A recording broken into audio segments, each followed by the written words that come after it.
Good morning and welcome back to part 2 on how to win the war on fat loss. So if you joined me yesterday, it was crooked, crazy hair day today. If you joined me yesterday, you know who I am, but if you're new and this is the first video that you've ever seen of me, my name's carmenohlingeatmovelive. I'm a holistic nutritionist, fitness expert, and personal empowerment coach. Wow, my voice is really awesome. Anyway, what that means is I take complicated things like nutrition, fitness, and personal growth, and I make them simple and give you action items on how you can change your life through nutrition, through fitness, and personal empowerment. So that's what we're talking about today. We're talking about the war on fat loss. So yesterday, WAR is an acronym, and yesterday we talked about the W, which was weight training. So if you haven't seen that, you can go back on today, my Instagram stories, or forever on my Facebook Live, on my page, and you can check that out and talk about why weight training is so important for everyone. Male, female, young, old, everybody. Weight training, you can definitely benefit. So today we are talking about the next letter, the A in war on fat loss. So the A is actually appetite. And most of the time when you think of fat loss, you would think that we would be talking about the A as appetite control. But I like to talk about it differently. So I don't want people to eat less. I want people to eat more, but eat more of the right things, right? So, because real food is really where it's at. So when we're talking about appetite, I want you mindfully feeding your appetite. So that means you're actually going to eat food. You're not going to be deprived. You're going to be eating food. So now there's 3 main areas that I want to talk about. And during this time that I'm chatting, if anything comes up for any of you, please just put your question, type your question, and I will answer it when it's applicable. So ask away, because you know, it's really hard, especially in the United States. There's so much like food propaganda. You don't know like what's the best diet, what's the best supplement. There's so much coming at you, and it's so hard to decipher. So I'm just gonna make it really, really simple, really easy for you today. So the first area that I wanna talk about is food selection. So this is a question that I get often. What is the best, like, fill in the blank, right? Because everybody wants to know what the best is. Well, the best for everybody is a little bit different, because as I talked about yesterday, there's an idea called bioindividuality. So for example, if I eat 5 servings of broccoli every day, for me that's not going to be good, because no one's going to want to hang out with me because I'm going to have really bad gas. But I know that I can have 1 to 2 servings of broccoli every day because I love broccoli, and I'm going to be good to go, and I can still have friends, right? So everybody's a little bit different. So the first of the 3 areas is food selection. So when you're making your food selection, you want to stick to whole, real food. So what does that mean? That means that you actually have to go to the store, or maybe you have Safeway deliver, or Amazon Fresh deliver, or Icon Meals deliver you some food, whatever it might be. Go to the store, get real food, and cook it, right? So real food is not like packaged processed food. It's not Hamburger Helper. It's not the food that has like 50 ingredients in the ingredients list. You want to buy real food. So you want to get lean meat, you want to get dairy, you want to get fresh vegetables, nuts, seeds, whole grain, fresh fruits, or frozen. When you're buying your produce, buy in-season produce always, because it's going to be in abundance and it's going to have the most nutritional value. When there's not a lot in season, like right now squash and apples is in season, but everything else is kind of out of season here in Oregon, with the exception of a few things. So I buy a lot of frozen vegetables, because frozen vegetables is going to retain more nutritional value, and it's going to save you money. So for example, at Costco, I always buy the big bags of broccoli and the cauliflower medley and the organic green beans. Like, that saves a lot of money, and it's really easy to cook in the oven. So going back to food selection, buy real food. So that means food without a label or a package. So I bet you're thinking like, but what if I have to buy something with the package? So you do have to buy some things with the package, right? Like I don't often make my own nut butter, so I buy my own almond butter. I don't often make my own corn tortillas, so I buy corn tortillas. I'll buy tomato sauce if I don't want to make my own marinara. Things like that. So when you're buying these things, oatmeal is processed, rice is processed, right, because it's in a package. When you're buying these things, I don't want you to look at the nutrition label that says how many calories and fat grams and that sort of thing. I actually want you to look at the ingredients. What are the ingredients? Are they as close to as whole foods as you can get? And can you read and pronounce them? Do they not have added sugar or added vegetable oil? So oftentimes in the standard American diet, in the SAD diet, we're eating way too much added sugar, soy, corn, and vegetable oil, right? These are all things that are going to cause excess inflammation in our bodies. Excess inflammation in our bodies can lead to chronic disease, and we don't want any of that. So for example, if you were to buy a marinara sauce, the ingredients might be tomatoes, some seasoning, and olive oil. Pretty basic. If you were to buy corn tortillas, the ingredients would be corn, salt, lime, and maybe a preservative, instead of the ones where the ingredients are this long. Now, if you were to just look at the nutrition facts themselves, well, it would probably be about the same amount of carbs and fat and protein, but if you can't read the ingredients, what do you think happens when you put that food into your body, right?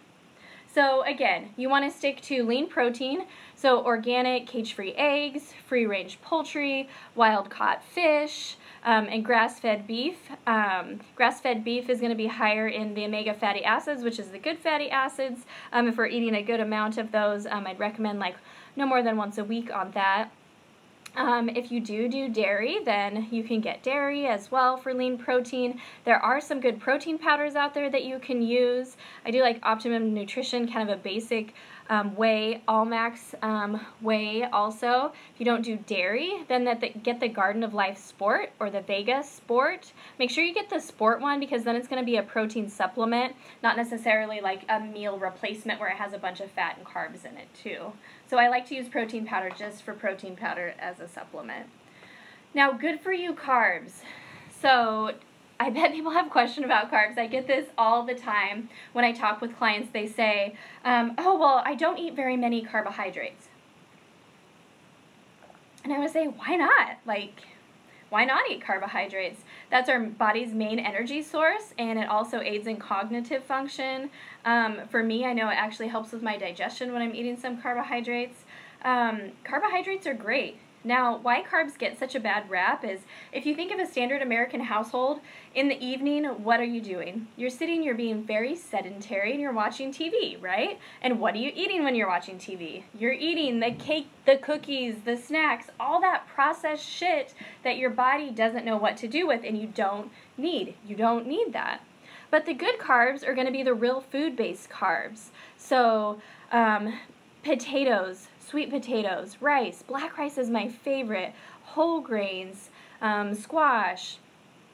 Fruit also is a carbohydrate. My favorite fruit is going to be the ones that's higher in fiber. So berries and apples are kind of my go-to on fruit. So carbs are good for you, especially if you're eating them before and after a workout. So it'll give you energy and then it'll refill your carbohydrate storages after a workout too. So carbs are good for you and you want to make sure to have those, but eat the good carbs, right?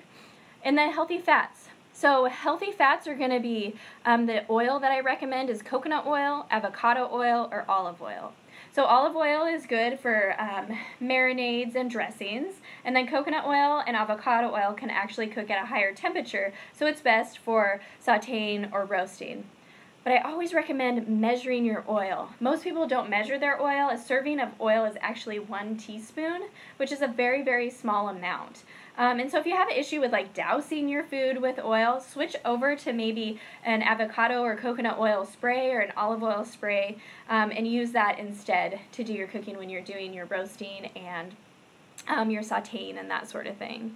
So let's see. So that's healthy fats. Other healthy fats are going to be nuts, seeds, nut butter, avocado, coconut, chia and flax seeds are very high, are high in fat, have a little bit of protein, and have fiber too. So all of those are really, really, really good. So now you have a question like, well, what the hell? Like, what am I supposed to do with all this food, right? So the second thing is making your plate and portion sizes. So if anybody has any questions about this, you can send me a message and I'll send you a foods list that I have. So this is kind of like a basic foods list. Oh, you can't really see. And it's broken down: protein, veggies, carbs, fats, fruit, beverages, pantry, and a portion size using your hand. So you can use your hand as far as calculating for portion sizes. So if you use your thumb, that's equal to 2 tablespoons, which would be like for like peanut butter, or your fingertip for 1 tablespoon, which would be or 1 teaspoon, which would be for like oil. A fist would be 1 cup. The palm of your hand right here would be a serving of lean meat. And if you extend it through your fingers, that would be about 4 ounces or 6 ounces. And then also the palm of your hand for a half of a cup, because that's usually about a half of a cup to 1 cup, depending on your height, weight, age, gender, and goals, would be a serving for carbohydrates. But when you're making your plate, I can send this to you too if you send me a message. I'd be happy to send you a little diagram of it. Is if you think of your plate as round, half of it should be vegetables. That's where you get all of your vitamins and minerals and a lot of your fiber from. Half of it should be vegetables. Then a small amount should be healthy fat, and the rest split between good carbohydrates and lean protein. That's what your plate should look like each and every time. So if you have 3 square meals, you want to try to fit that template, because then you know that you're going to be getting an adequate amount of vitamins, minerals, and fiber through your vegetables, a healthy fats, good carbs, and lean protein. And it's kind of really, really easy template to follow. So if you pick one of the foods from the foods list and you follow that template that I'm telling you, like, you'll know that you'll be fueling your body probably a lot better than you were before. And it's a really, really, really simple, easy way to do it without having to measure or keep track or anything like that, because you know that you're putting real foods into your body. So before I get to the third step in the mindfully eating and feeding your appetite, any questions out there so far? Okay, I'm trying to keep these to around 20 minutes because I know videos can kind of get long. So the third area around appetite is listening to your body and keeping track. So the best test or the best advice that you can get is from your own body. So the example I gave with the broccoli and the gas, like, if I didn't actually think about that or know what I was eating, then I would never be able to figure that out, and I could just be going on with this gas problem forever, right? And so if you just now joined, I said if I eat too much broccoli, it gives me gas. Other things that are kind of upsetting to my stomach is if I eat a lot of eggs. I know I can eat a small amount of eggs, 1 serving about every other day. But if I have multiple servings every single day, it kind of upsets my digestion. But I wouldn't know that unless I kept track and listened to my body and what was going on. So common things that are disruptive for people and their digestion are dairy, gluten, soy, corn, eggs, nightshade vegetables, which would be like tomatoes, eggplant, bell peppers, potatoes, and hot peppers, sugar, and eggs. So those are the things that, I think I said eggs twice, but you get the point. So those are the things that are common, like disruptors for people's digestion. So why do you want to know this, and why do you want to keep track? Well, if your gut bacteria is off and your digestion is off, you could be following that simple template that I gave you. You could be putting all real food into your body, but what could happen is your body's not absorbing it. So you would be kind of wasting your time eating this good food and your body's not absorbing it, right? So keep track. Get it like a little journal and write like how you're feeling after meals, what foods give you energy, there's some foods that just like sit heavy on you, and so you want to know that, because maybe if you're going to be going out, say you go out for a run, you don't want to have a food that sits really heavy on your stomach. Oatmeal does that for me, so I usually don't like eat that before I'm going to be super active. I would eat it afterwards. So listen to your body. Your body is smart. It will tell you things.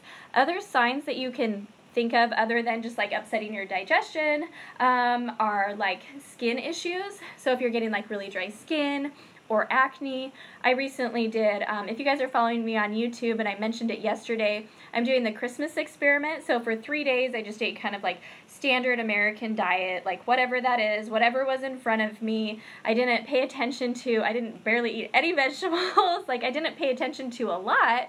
And now I'm just going back, starting yesterday, going back to my regularly scheduled meals, the food that I love and enjoy that really nourish my body and make me feel really, really good.